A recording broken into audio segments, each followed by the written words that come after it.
unboxing mga boss. Ito yung napili kong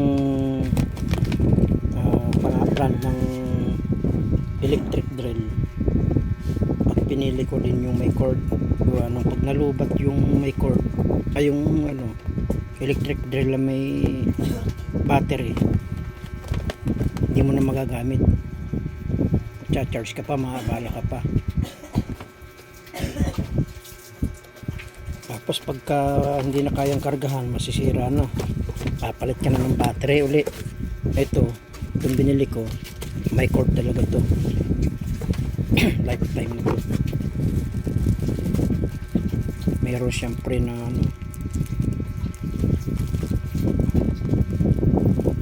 malit.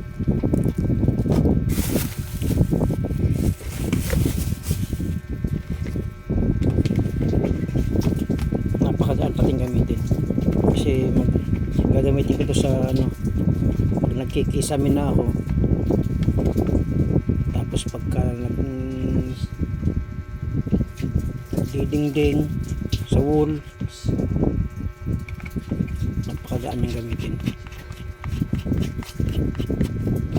Pwede rin sa pag-iiro ito.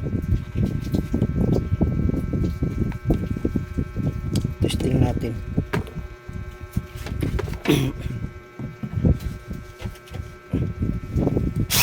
Ay, garantisado ito, no? Talagang maganda.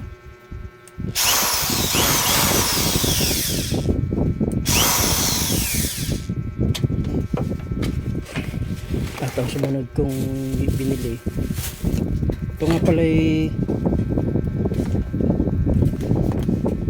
nakakuha na tayo dun sa unang project natin ngayon na advance. Kaya ito, kaysa gastusin ko sa bagay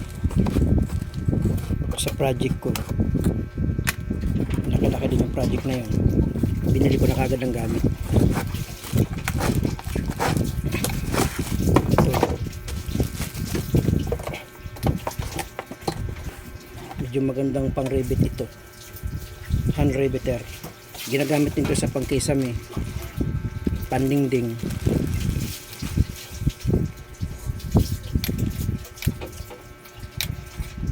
Hindi ka na magpipress pa, ito saglit lang to, ginagano lang.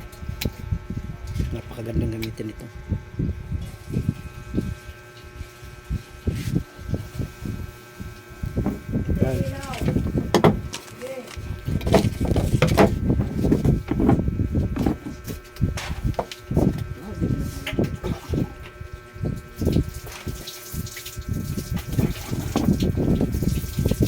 Sila daw ngayon ay may 50% off, kaya bumili ako. Sayang din naman. Sa halagang 3,000 ito, sa halagang 3,000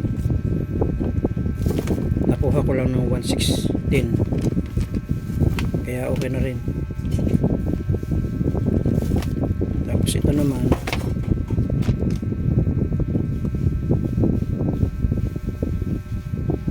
sa halagang 1,000 plus, nakuha lang natin ng 540.